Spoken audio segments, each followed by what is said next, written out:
From a galaxy not too far from here, I'm Andrew Dimalanta. And I'm Nicki Dimalanta. And we're going rogue on our weekly Star Wars podcast / show on YouTube. Got there. Eventually got there. But thank you for joining us and closing out your week with us talking Star Wars, and more specifically, talking Star Wars hot takes. So everybody has them. And like armpits, they all stink. Yeah. Yeah. Even the ones that I have, because, you know, we say it all the time. Your opinion is your opinion. Yeah. You like some things that you like. You don't like the things that other people don't like. But I've said it before that I'm a very forgiving Star Wars fan. And there's a couple of things here and there that I'm not a big fan of, and mostly you as well. Yeah. Where do you want to start? Do you want to start with one of yours? Do you want to start with one of mine? You can start with I'm going yours. to start with mine. I'm going to start with the lower one. I'm going to save the big one for later. Okay. But this usually comes up, you know, because being a fan as long as I have, I've seen different iterations of Star Wars. I've seen, you know, the originals on VHS, on Betamax. Then we go to the special editions and the Blu-ray release. And George just can't seem to stop messing with whatever. Tweaking. Yeah, just tweaking things here and there. One of the ones that I'm actually happy he did was the end of Return of the Jedi. Now, people want to say all the time that, why did you get rid of Yub Nub? Because it sucks. Yub Nub, it has some nostalgia for me. And like I grew up like, oh, the Yub Nub, whatever. But when you put those two songs side by side, how can you argue that Yub Nub is extremely dated? Honestly, I don't remember what Yub Nub sounds like. You do. You just don't want to remember it. Because I showed it to you one time. You're like, that's what it used to be? One time. Because like, I'd always heard people make, you know, references like I've always heard Mark Ellis make references to Yub Nub.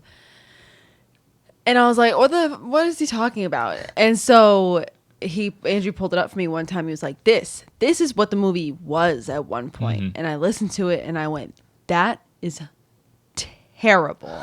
It was horrible. Like, yeah. I can't honestly think of what it sounds like, but I just remember thinking, I feel like I thought that it sounded very like childish or cheap. Not like, cheap. I don't know. Very of its time. I guess. Like, I can't really describe it because I don't remember what it sounds like. I just remember thinking, wow, that's horrible. That's terrible. And I'm glad they changed it. And I tweeted it a while back. Like, I said something to the effect of like, if you're saying that Yub Nub is better than the new song, you're lying to yourself. And it is like the new song that, you know, for those that you only know the new one. Yeah. And it fits the scene well. Yeah. And, you know, because I'm pretty sure Williams composed that. And it's like, okay, it fits that moment. I can never understood, like, why Yub Nub? It's like they're singing in Ewokese. And it's just, you can tell it's just people. Just regular people, Yub Nub. It's like, what? Like the lyrics were literally part of it was Yub Nub. Yeah. I don't know. I was like, that's one of the things like, when people are like, oh man, Yub Nub's so good. I'm like, no, it's not. And they're not being ironic? Like they're being serious? No, they're being serious. They're saying it was part of the movie. But like they're saying that was better than what it is now. Yes. People say that they'd rather have Yub Nub than the new song. I got to go back and listen to both back to back. Because I just remember thinking, wow, Yub Nub sucks. But I got to go back and remind myself that it does. It's weird because, like, you know, people in my age are like, oh yeah, no, give me Yub Nub all day long. It's like, why would you want to go back to that? Because I feel like a lot of people that say that are probably like, watch me flex my Star Wars muscles, and I'm an OG fan. You wouldn't know Yub Nub. Yeah, these gatekeepers of like, oh, I've been a longer fan than you are, and so you're not a true fan. It's I like, bet there are people that genuinely like it, and if that's you, great. But I also would wager that there's definitely people out there that's just them going, oh wow, I'm a bigger Star Wars fan than you. Because I know, first of all, do you even know what Yub Nub is? You're a Yub Nub, you know what I'm talking about? Yeah. But I feel like there's definitely got to be people out there that they just say that because they just want to show. They just want to show their off. OG. Yeah, but there's this one part in Yub Nub where, like, you know, in the scene, because the Ewoks are partying and like this one Ewok is drumming on the helmets. Yeah. There is part of Yub Nub where it actually goes to the song that the Ewok, but it's kind of like. It's like, so is the song a part of the scene, or is it just the score? Oh, like, are they singing it? Yeah, is it diegetic or non-diegetic? like music. If for those of you who know the difference between diegetic and not diegetic, Oh, talk about flexing. it's a film term where like the music, if it's actually a part of like the characters can hear it, it's diegetic versus non. That's what it is. But like that's the only part I actually miss about Yub Nub. Everything else is just like, wow, I'm so glad they got rid of Yub Nub. Yeah, one little riff on a skull xylophone isn't enough to rope me in. Yeah. So Yeah, and also that with the original cut of Yub Nub, with the new one, there's one, and this has nothing to do with the song, but it has everything to do with the recutting of that scene. There's this one part of the end of Return of the Jedi where Luke gives Wedge a hug that was never in the original cut, and I'm like, I'm glad they added that in, because like, give Wedge his respect, please. Yeah. You know how much I love Wedge. yeah. So it's like anytime you get me more Wedge, I'm like, yes, that's a stamp of approval. Yeah. But like the original cut of Yub Nub didn't have that in. So it's like, why wouldn't Luke hug Wedge? He's a friend of his, and they just made it through this immense battle. Oh, Wedge, I'm glad that you're there. I don't know why they didn't. Yeah, man. Thanks for all your help in that trench. Like, Hey, he told him to get out of there. no, I'm not being sarcastic. Yeah. You just both almost died together. Like, Yeah. hey, man, thanks for got my back. Yeah, but this is the end of Return of the Jedi, not and New Hope. Oh, my bad. I was like, wait, what? I'm just thinking of A New Hope when they're going on the Death Star run. My bad. Yeah. But also that too. Yeah, that's I mean, they've been through a lot. Like, Yeah. I'm glad they added that in. yeah. So, yeah, so that's my hot take. Like, say what you, again, you're probably going to disagree with us on, especially this is my second one that I think people are just going to crucify me for. I don't remember what you said your second one was. But no, the second one, people will definitely be like, what is wrong with you, Andrew? It's like, well, that's my opinion. But let's go over one of yours, because, yeah. I feel like I have a hard time coming up with hot takes because I feel like any opinion I have is going to be either lukewarm, or it's going to be Ooh. something that like the majority of people think, so it's not a hot take. Yeah.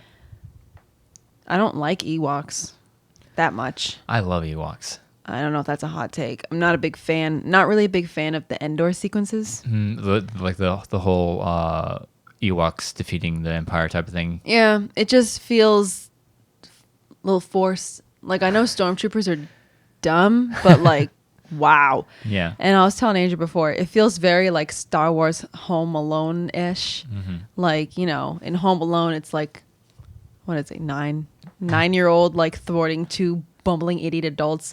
And then he puts some ornaments in the ground. They're going to step on them with their bare feet and it's going to hurt. And they're going to not rob my house. And on Endor, it's like, I'm going to trip you with this vine from a tree. You know? Which they don't even trip them. I'm going to, really? No.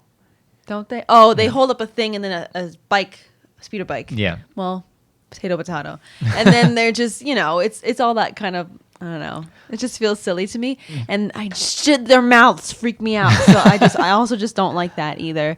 I mean, I love Ewoks. I don't know. They're all right. I mean, I don't think they're as cute. The baby Ewok is cute. But the rest of them, I'm like, change their face a little bit. And then they'll be cute. Yeah, but like as far, because we're not only going to be telling our hot takes, we're also going to be arguing hot takes that we've heard in this episode. I should have said that ahead. But like, I see it as like it's home field advantage for the Ewoks. Because a lot of people I hear that had that argument, like, I don't get the Battle of Endor, how Ewoks are able to outsmart the Empire. It's like, this is home field advantage for them. They came to my planet. I know my planet so well. Yeah. And another argument here is like, how do they build those things so fast? How do they build the specialized traps so I fast? mean, they're Like, probably already there. they're- Like, ready. yeah, well, right? the Empire's been there for a while. Maybe they had them, they've built them, they're just waiting for their opportunity to use them. I never thought of it that way. I never, they do it so fast. I Yeah. figured they were always just preparing for something. So Yeah. I never thought about that. Yeah, and also I think also in canon there's these giant, I can't remember the name of these monsters. There's these giant monsters roaming Endor, and then that's exactly what those traps are for, because they're like the size of ATSTs.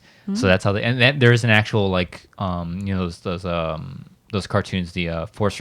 God, what were the female led cartoons? They're called.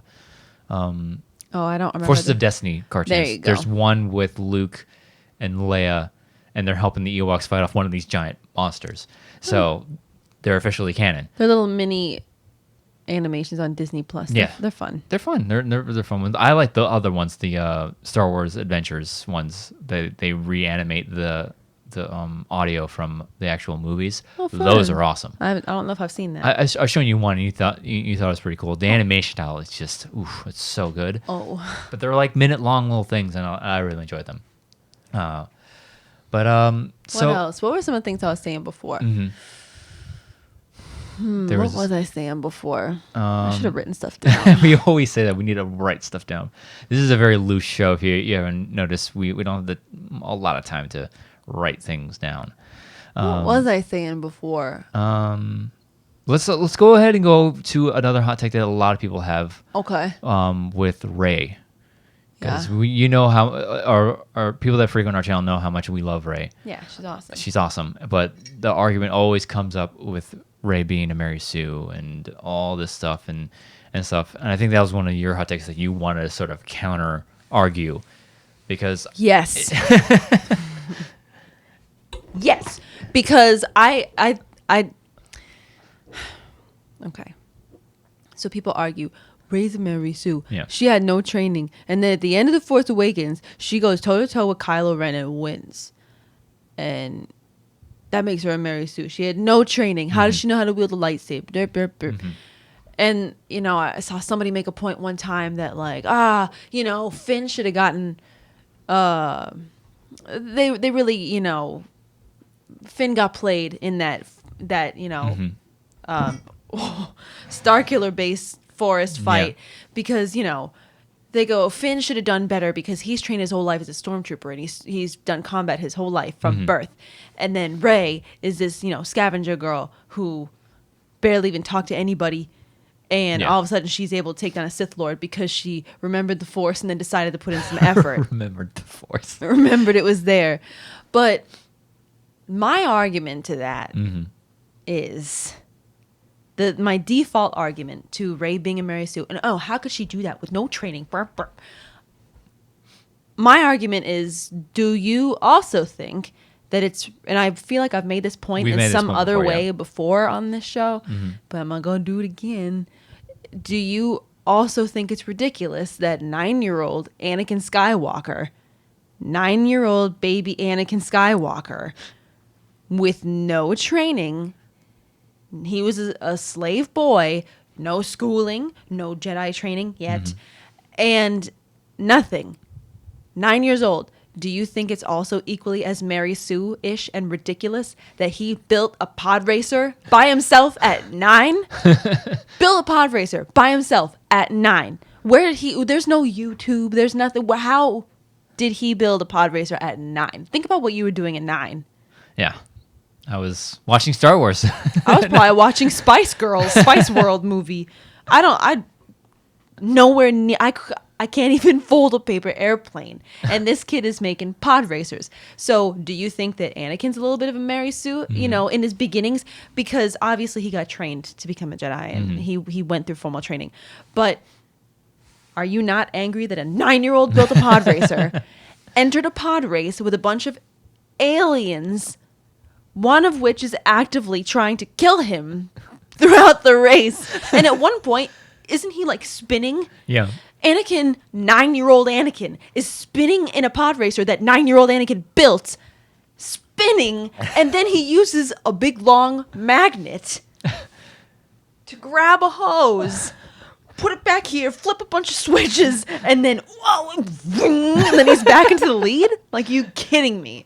Is that not Mary Sue-ish to you, that he has, he's got a lot of midi-chlorians in his blood? How is young Anakin not Mary Sue-ish?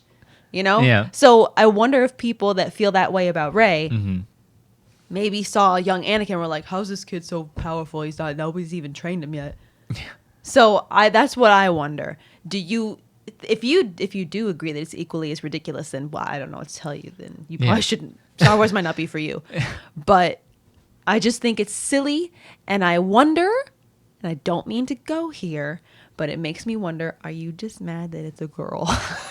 I mean, that's a lot of the... I feel like some of it is... Because that one person, I did see their argument, well, Finn trained as a stormtrooper. He should have beat Kylo Ren, way before Rey could.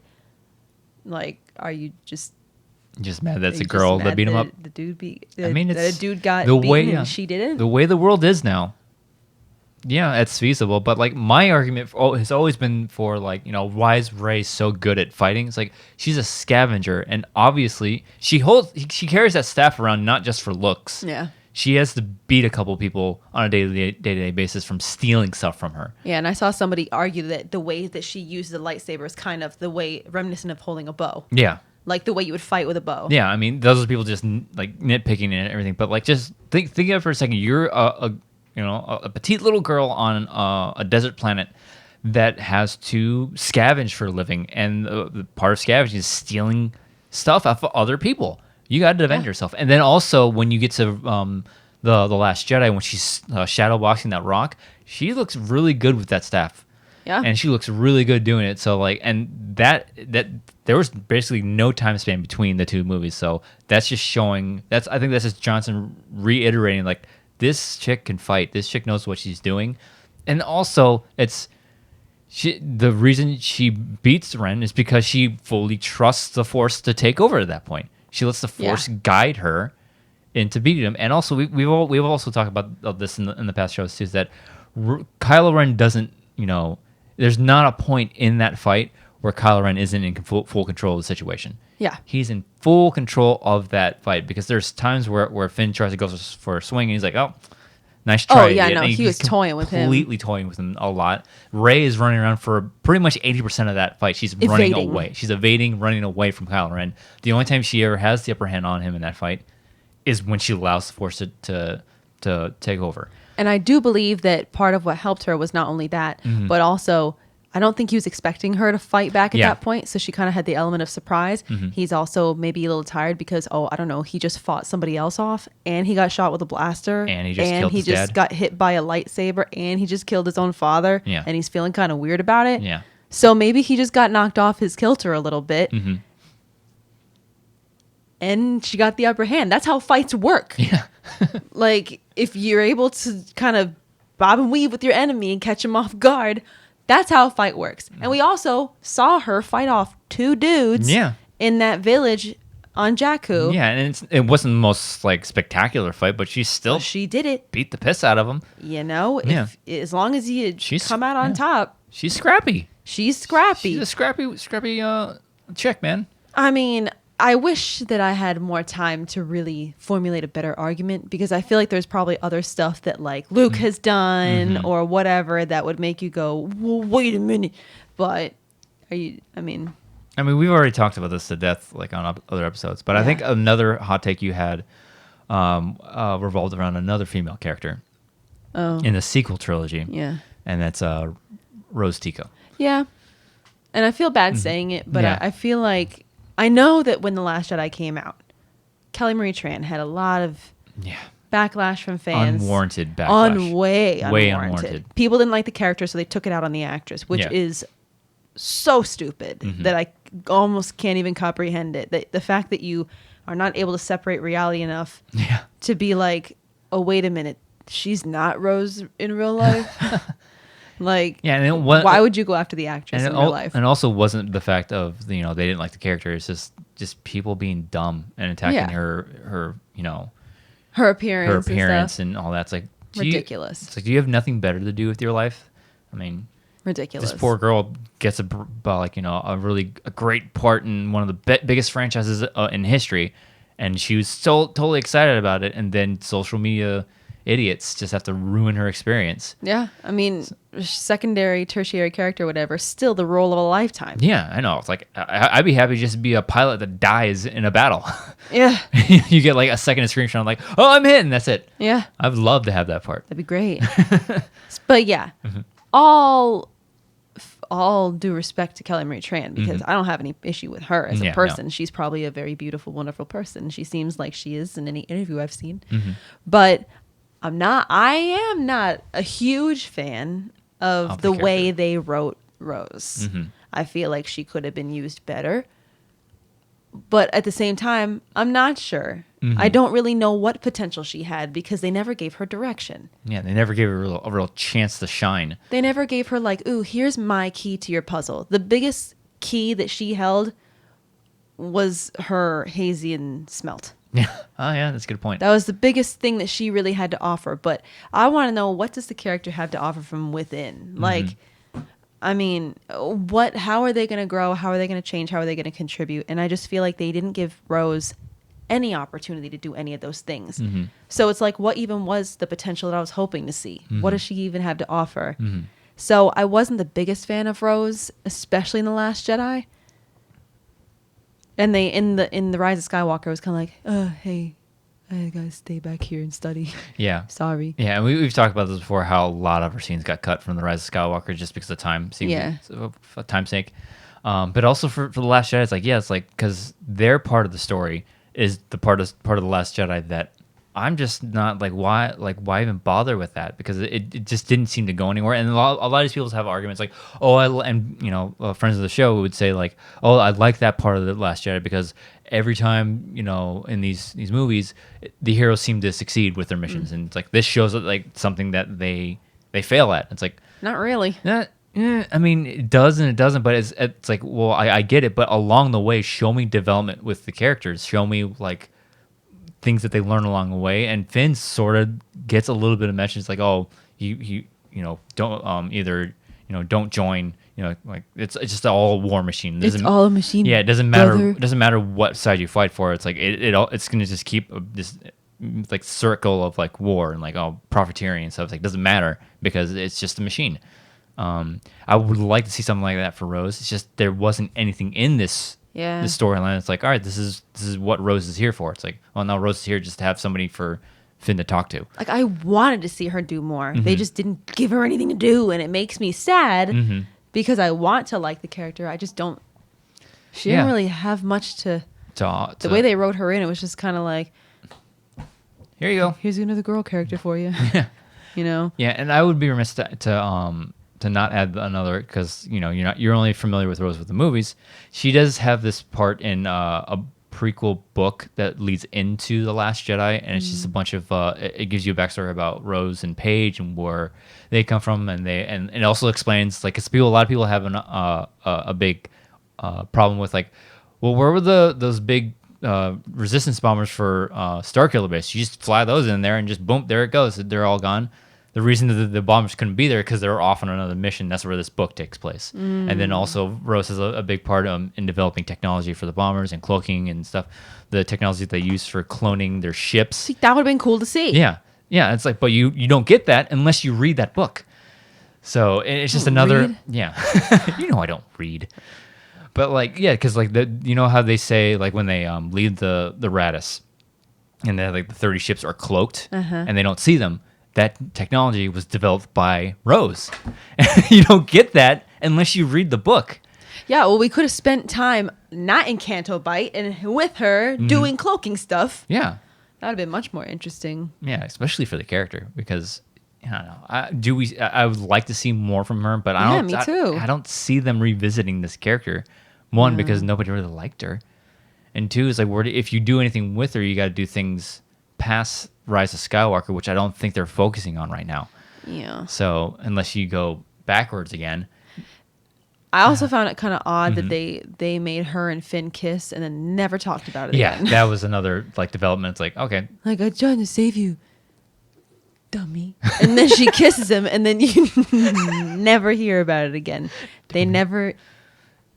Dummy. Like, they never give each other any kind of like side glance ever again. Yeah. It's just like when they see each other on Agent Kloss or whatever, and he's like, hey, you coming with us, bro? It just seems like a couple of bros instead of like, hey, man, totally kissed you back on, crate or whatever.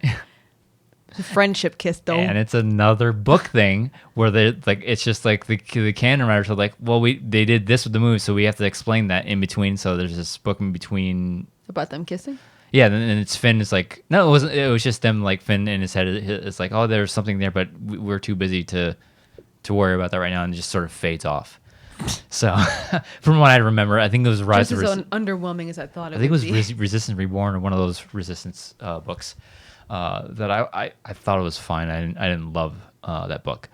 But yeah, that's a hot. I mean, it might be a hot take. It might not be, but like, I think it's a take that a lot of people share. Like, they don't particularly like the character of Rose. And I don't like that I'm not a fan of her.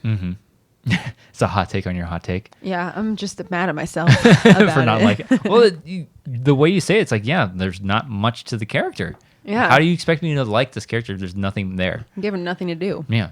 And you also said like it's like people sometimes say like, oh yeah, Rose is wasted in the film. It's like you're not really wasting a character if they don't have much to offer. Finn was completely wasted. Oh, Finn got A word that we're not going to use on the air. a word that I want to use all the time, but I shouldn't. He gets played. You know what I'm saying?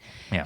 Finn does have a lot to offer. Finn is force sensitive. Yeah. That's something I would like to have explored a bit more. But it's just like, hey, in this movie, you're gonna go to Canto Bight and find a guy.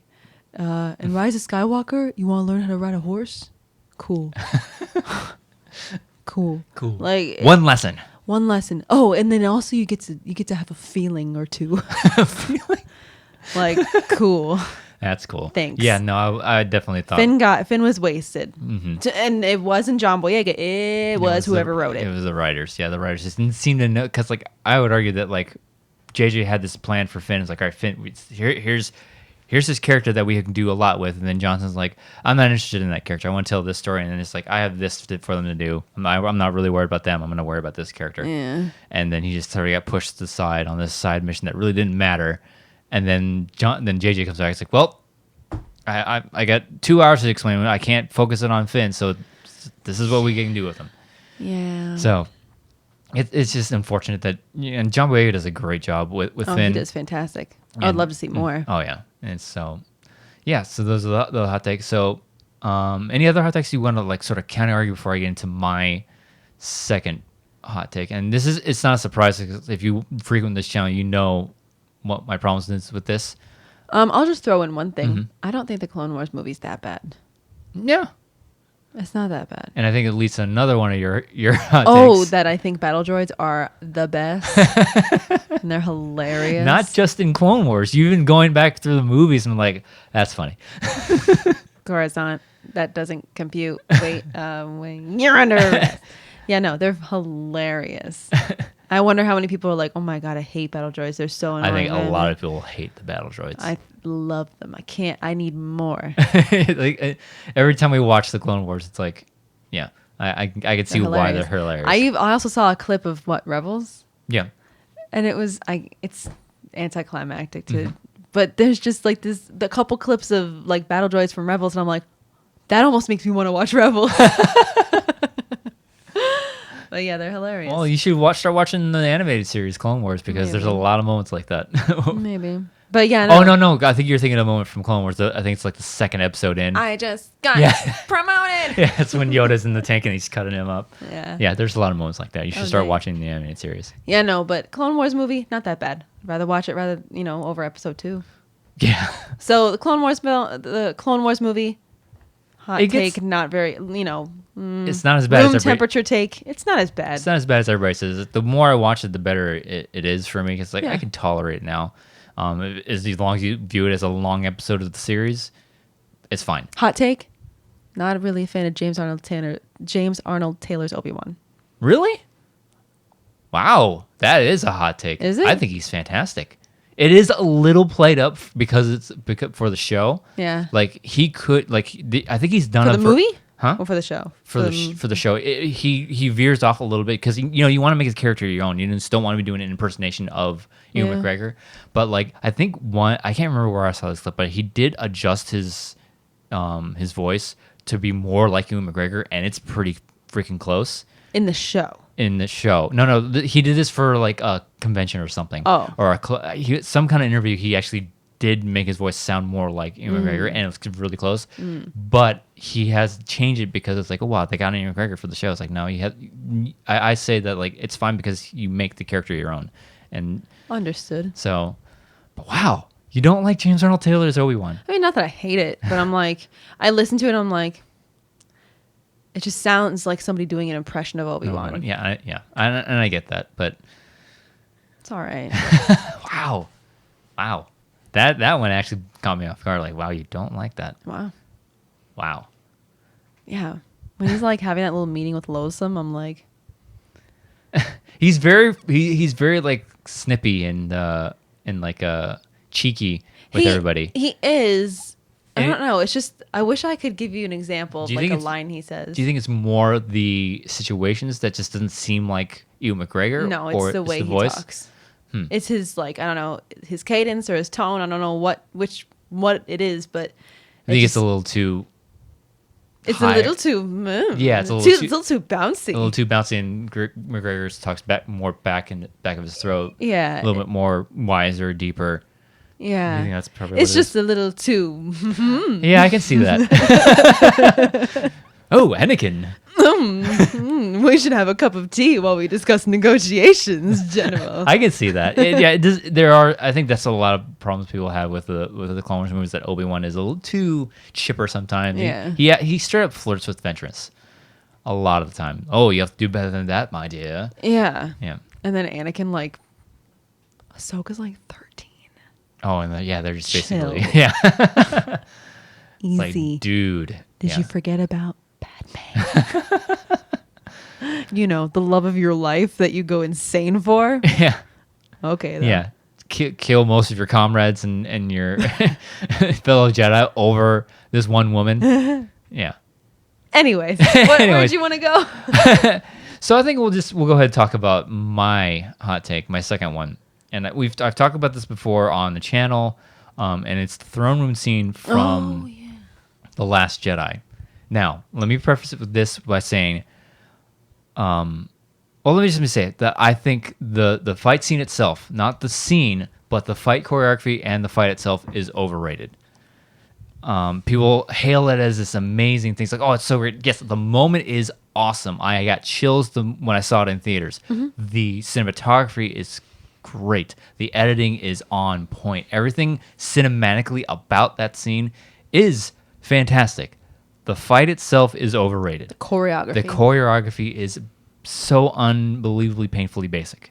And like people always, and Johnson says this in behind the scenes, like, oh yeah, I love it when like he attributes it to like he wanted to shoot it like Jackie Chan shoots his fight scenes, and it's like very few cuts, long wide sweeping takes where you can see the action in front of you. All the actors are in position.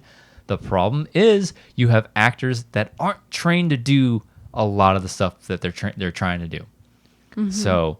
Because when you compare it to Jack, you cannot compare this to anything that Jackie Chan does. You can't compare anything to Especially- anybody to Jackie Chan. Yeah, especially when you get into like his heydays, like when him and his stunt team were Rumble in like the Bronx. on no, I would go, Drunken Master. Drunken Master is one of them, but you have to go like Police Story 2, that era. Him and his fight team are on point. There is not a wasted movement in any of the frames, and not only that, like the way he frames his shots. There's a whole video about this on, I think it's I can't remember what the YouTube channel is, but he breaks down basically how like Jackie Chan not only like choreographs his fight, but like frames the thing to lead your eye to the next set piece. So like a piece of whatever will be taking up like half the frame, like, oh, that's weird. But then the next couple shots down, the guy gets thrown into that spot. It's like, okay, so I see what he's doing there. Is your issue that they are not believable in their movements, or you don't? Is it you don't think that the actors are believable in their movements, or is it that you don't think the movements themselves are believable? Did that make sense? I think It made sense in my brain. It's the choreography itself, because So it's the choreography. It's the choreography. A lot of times, guys are sitting in the background like, and now. That's my problem with fights like this. Yeah, too. and it's like, and now, and then not only it's like, and now they'll strike, and then they'll walk off frame, and it's like, where are you going? You could have gone in for another strike, and it's just like when you have a fight between a single person and multiple people, the hardest problem, because I obviously have, experience in doing this because I'm a martial artist. I was a captain of my demo team. We had to do stuff like all the time. The hardest part of choreographing a fight with multiple people versus one person is figuring out what the other people are doing while they're not striking. Yes. And a lot of the times it's like old school kung fu where they'll just sit back and pose. All right, now I go. And when they go and they trail off after they've done their one strike. When you watch Jackie Chan stuff, guys are like, they either got punched and there's like they're holding their face, or they go in for and they miss a swing and they trip or something. Every single movement has a purpose. Every single beat isn't wasted. I feel like in this fight sequence, there's a lot of wasted movement. There's a lot of dead air for people in the background that don't necessarily have anything to do except I have to look cool until it's my turn to strike. Yeah. And even when it's just two people versus Kylo Ren, it's a lot of twirl, twirl, twirl, single strike. All right, back off. Twirl, twirl, twirl, twirl. All right, block. And there's just one guard that comes in, and he literally just has no weapon, and he just comes in to block a strike. It's like, what were you doing? Oh, really? Yeah. It's like he literally wastes his turn and goes and he blocks with his arms. Sick, And bro. it's like, that was cool. You really got him. It's like, what were you doing the entire time? And there's this other time where Rey, with the one Praetorian Guard, where she gets her saber tangled around that one guy, and she throws it after she stabs him. And there's this one guard just sitting in the corner like, ah ha ha, it's my turn. It's like, where were you the entire time? So it's just things like that I have problems with. Yeah. With this entire fight. And like, people are like, oh man, it's so amazing. It's like, yes and no. Yes and no. Yeah. The scene itself is amazing. Like cinematically, it's so good. It's just I just wish the choreography would have met the standard of the scene itself. Yeah. So I agree. Yeah. Whenever you have multiple people on one person, yeah, it Yeah. does look dumb. Because I don't know what would happen in a real life fight if there was multiple people versus one person. But I don't know. Maybe people do just kind of stand back like, get him, No. hyping him up. I don't know. No. But I feel like if you had that many Praetorian guards, yes? Yes. I feel like if you had that many Praetorian guards on two people, they should have been able to do a bit more damage. Yeah. Granted, I know the two people you're going against are two of the most powerful Force users, but did they ever really use the Force in that fight? And that's another one of my problems with this fight scene. There's this one moment where like 3 or 4 guards are like on like striking Rey, and she has them up here, and she kicks one of them, and all 4 of them fly back like she just kicked them. I'm like, Was it a Force kick, maybe? maybe, but like, and the people will defend this like, oh, there's Force abilities. That it's like, no, if you like, and I had an argument with this on one of comment section. It's like, oh, it's like they could be using the Force to push them back, and you just don't know. It's like, the way that these Force abilities have been set up in the sequel trilogy, it's a lot of hand movements. Yeah. Especially with like Myron, like in the interrogation scene in The Force Awakens, it's not them just sitting there staring at each other. His hand is like right here, hands. like he's pulling information out of her with her hand. He blocks things with his hands. He pushes things with his hand. Yeah, she pushes Finn. She with pushes her fins hand. with her hand. So it's a lot of like, that's your visual cue as an audience member. It's like, okay, Force push. You can't just Yeah. like you could do that. But It'd be visually, boring. it doesn't make sense for the audience. And I remember watching Corridor Digital. They had an actual stunt guy review this, like, because it was one of their stuntmen react videos, and they had an actual stunt guy react to this scene. He's like, I want to see some Force abilities. You know, these guys are Force sensitive, and this scene is all about surviving these guards. Use a Force jump to get the upper hand on to move spots. It's like, they clearly has the Force. You use some Force abilities to get the upper hand on these guys. Yeah. And it's completely absent throughout this entire fight sequence. Yeah, it's kind of odd. It just hit me that they didn't. Yeah, they don't the use Force at all. the Force at all. So and it's weird too, and it's such a stark difference between the fighting styles between the Force Awakens and the Rise of Skywalker. This seems very, like, I think somebody said it in the behind the scenes, this very broadsword type fighting, like broad strokes, like one strike only. And that's not what you really set up in The Force Awakens. The Force Awakens, you set up a lot of like multiple strikes in one go. This was like, strike, you know what I mean? And Yeah, it's heavy-handed. really heavy movements, really like, and things like that. So that I have a bunch of problems. That's like all the problems I have with this scene revolve around the choreography. Yeah. And it's just, and I actually have a video on this channel. Like, I rank the lightsaber fights, or I rank the movies according to the lightsaber fights. This is like in the bottom third of my rankings. Yeah. Just because of the choreography. It's just, it doesn't seem to fit what you've set up in the sequel trilogy at all. So again, the scene itself is great. Choreography is what I have a problem with. I think it's overrated. So, and I imagine I mean, it's fun to watch. it is. It's fun to But watch. it does kind of bother me from a standpoint of like, yeah, I'm just back here. I'm just gonna twirl my weapon so I Yeah. look real cool until it's my turn. It's like if you really want to win, you'd be getting in there with your buddy. Yeah. You know, if I really want to kill this person Yeah. in the scope of this scene, why would we not attack at the same time? Why am I gonna let him fight her and be back here like just twirling my whatever I have back here? Yeah, that the one I'm gonna be throwing stuff at her. yeah, that one thing that I just mentioned that it always kills me every time the fight scene when I watch the scene and when Ray throws the whatever the weapon is at the other guy and he's just sitting there. He's like, ha ha, my turn. It's like my time to shine. It's like you were just sitting there the entire time. What? That's the guy that like pulls his thing apart. Yeah. Like It's like he could. I could break down the scene even more and like, oh, there he is in the opening shot, but like, show me where he was, and I don't know. I've belabored this point to death. I've beaten this dead horse as much as I could, but yeah, I think that's probably my hottest take. Out of all the stories, I have a couple, but like that's the one that stands out to me right now. Is just like this scene. People herald this as like, oh, the best fight scene of all Star Wars. Is like, not really. For me at least. I don't see it as an amazing fight scene. As a scene, yes. As a fight scene, no.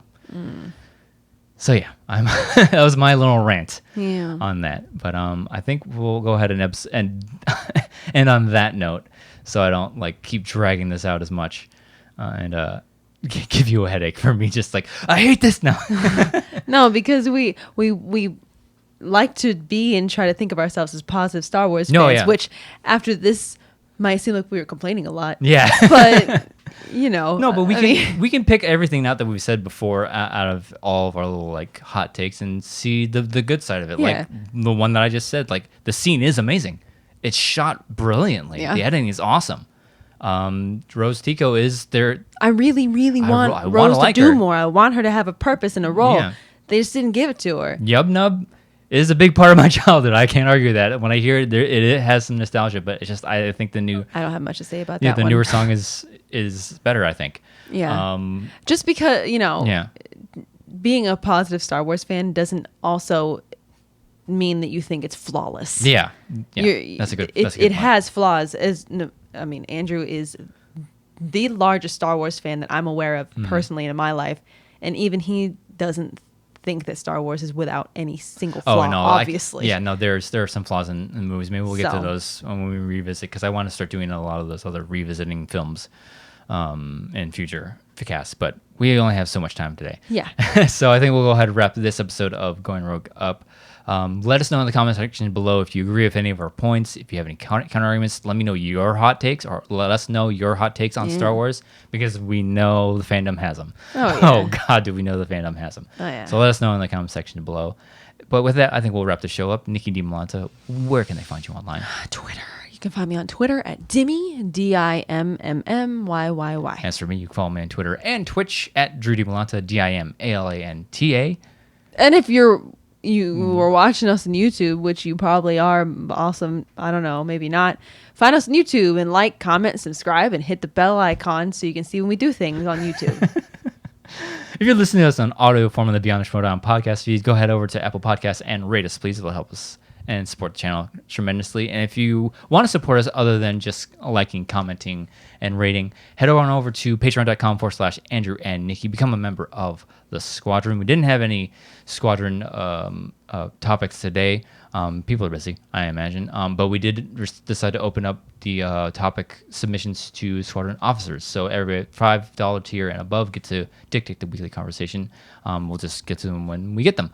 But speaking of Squadron captains, I'd like to thank Tim Warbutta, Ferris Mathana, Josh Estes, and B. Door, our Squadron captains. Thank you so much for your continued support and to all of our patrons for your continued support. And with that, we will end this episode. Thank you so much for joining us on this episode of Going Rogue. May the Force be with you always.